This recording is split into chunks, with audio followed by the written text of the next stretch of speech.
Can you imagine the first time I ever went to a gay club, I was still in the closet?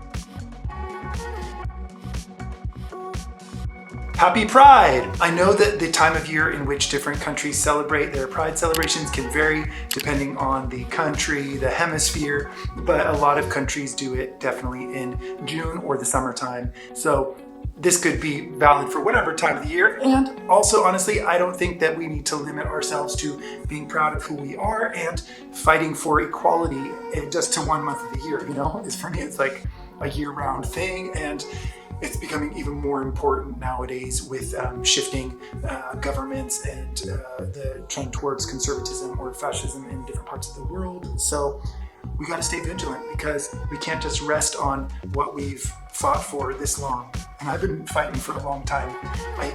Maybe I can tell you about the first time I went to Pride or some of my experiences growing up gay in the 80s and 90s.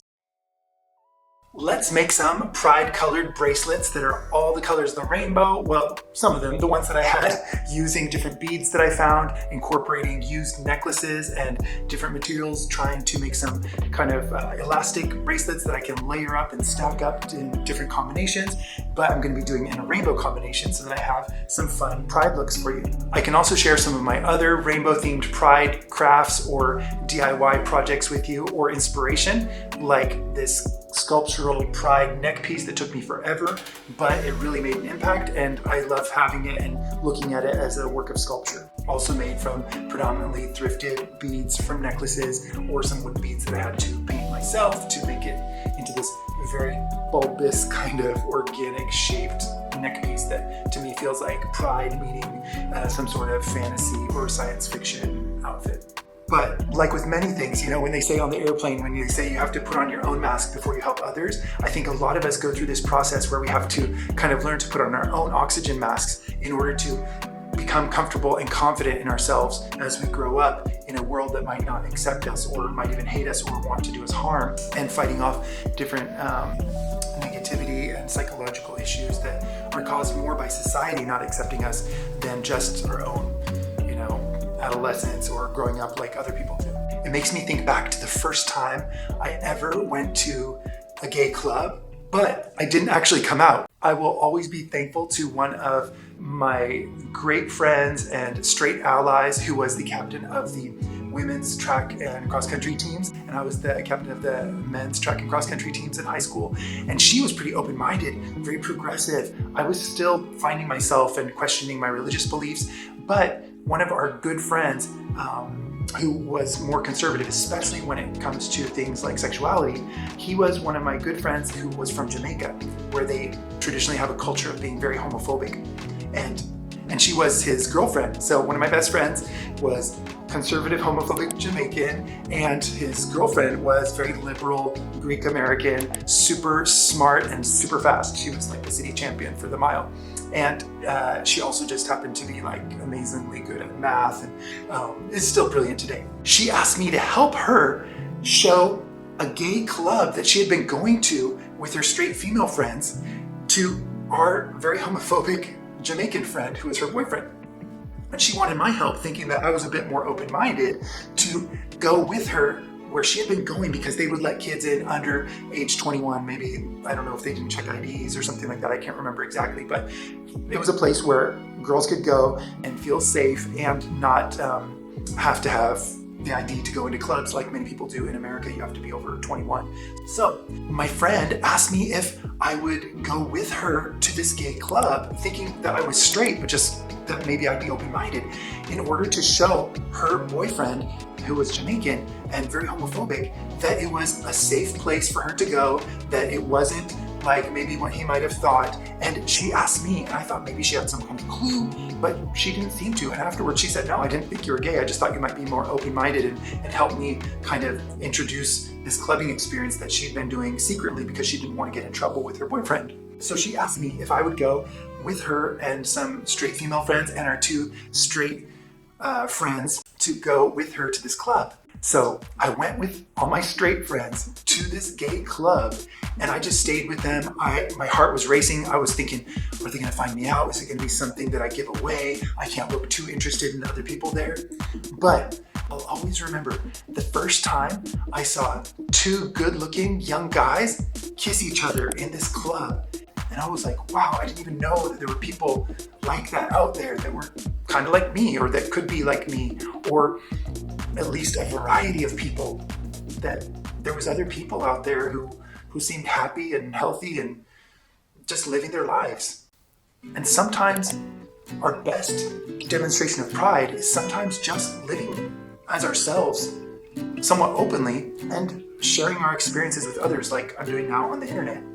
That could be kind of like Pride 365. So I was dancing with my straight friends, and my straight male friends were probably like kind of feeling nervous. I can't remember. I think one of them actually had to go to the bathroom and was like worried about going to the bathroom. I basically just tried to keep my head down, try to observe and not look like I was too interested. But at one point I needed to go to the bathroom too, and I was nervous because I didn't want to look like I was going off on my own, didn't want to look like I was interacting with other people and have my friends notice. But the one time I was not with my group of straight friends and went to the bathroom, somebody gave me a flyer, like a little piece of paper with something printed on it. And I folded it up and put it in my pocket. And I didn't even know what it was that they gave me, but I was like, I'll figure it out later. And then I went back with my friends, and I just tried to fake it and try to act less affected than I really was at this deep emotional level of being around other people that were LGBTQIA individuals and were teens dancing all around me. I was a teen too. And I stayed up all night drawing in my sketchbook and trying to capture this image in my mind of these two guys that kissed each other. It sounds laughable today when you can find any of these things on the internet, but I didn't have that. And we had very little representation in any movies or TV, and it was usually negative, or where we were supposed to feel sorry for the person, trying by different directors trying to gain maybe some sympathy to people who lived our experiences. I also opened up that flyer, that paper that had something written on it. And what it had written on it was an invitation to an LGBTQIA youth dance the next night. This was on a Saturday night that we went to this club. And on that Sunday, we had a dance that was organized just for young people by, I guess, the Gay and Lesbian Center of Los Angeles. That was going to be difficult because at the time, I only drove a car every once in a while because my dad made us ride our bicycle everywhere, because my dad rode his bicycle to work every day, about 30 miles or 50 kilometers, literally every day to work. My dad was a competitive athlete and triathlete. I kind of felt like, should I do this? Once I stepped into that space, it was at this community center, I think on Santa Monica Boulevard. I should drive by it someday. I should take you guys on a tour of me growing up in Los Angeles and places that meant something to me for different periods of my life, just as like a journal entry to put out there on the internet. And I had to decide, if I went to this thing, I went through scenarios in my mind. What if I walk in? If I walk in through that door into a sort of like school dance kind of thing, people are gonna know. And this would be me officially coming out. And I ran through the different scenarios in my mind, and I just thought, I can just let it go. There could also be opportunities sometime. So I end up going to this dance at this community center. I was terrified to walk into this community center where it would be the first time in my entire life where somebody else could just know for sure that I was gay. I'd never said it to anybody, and I was terrified. But I had to kind of draw on this feeling of like when you go into a job interview or something, you might be terrified, but you have to kind of just put on a good face and act like it, like you're okay. Fake it until you make it.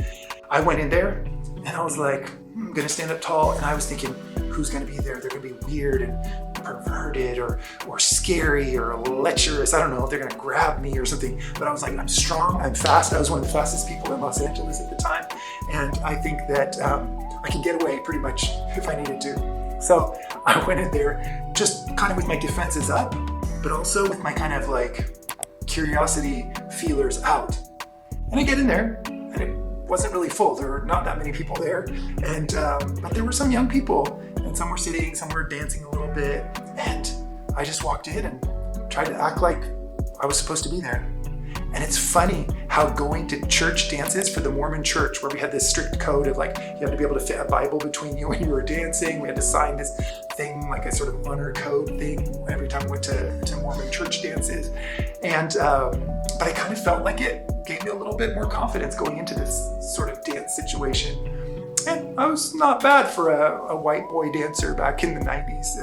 At least in that I can feel confident. And a lot of the people there were actually of different ethnic backgrounds and stuff, and so it felt more comfortable for me, like the environment of my school, where everybody had kind of differences. I didn't know if there's going to be mean girls in this gym or not, but people came up and started talking to me, and I just had to act like it was normal. And then once you get talking, or at least for me, once I get talking, you can see it's hard to shut me up.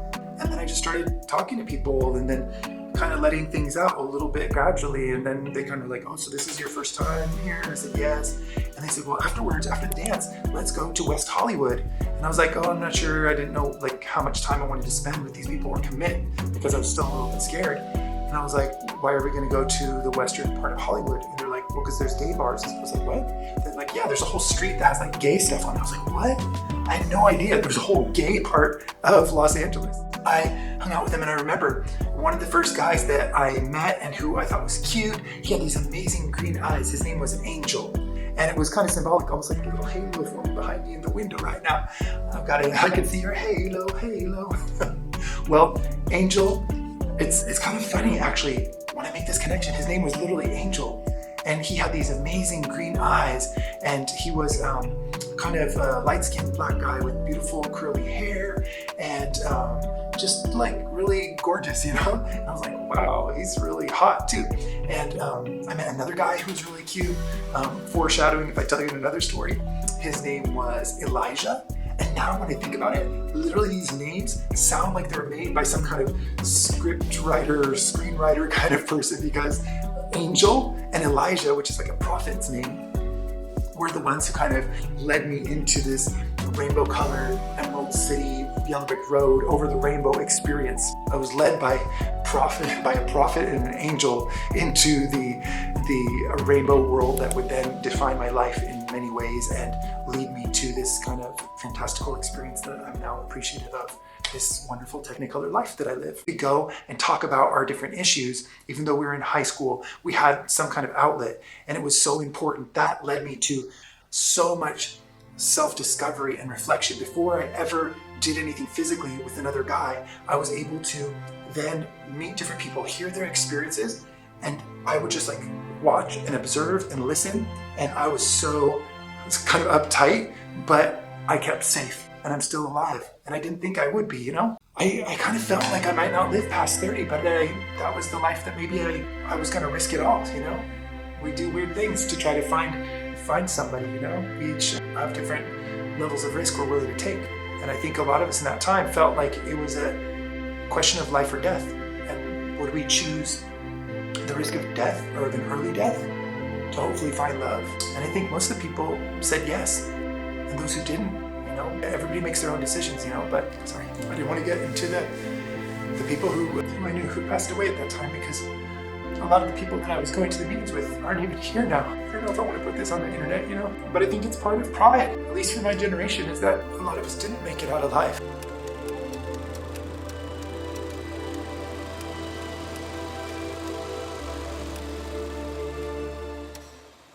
So whatever situation you are in your part of the world, in your country, in your government, your hopefully democracy, I hope you can do what you can to make your contribution to helping yourself first, put on your own oxygen mask, but also trying to do what you can to help others, help them live a better life. Sometimes you have to do it in secret because it's not safe.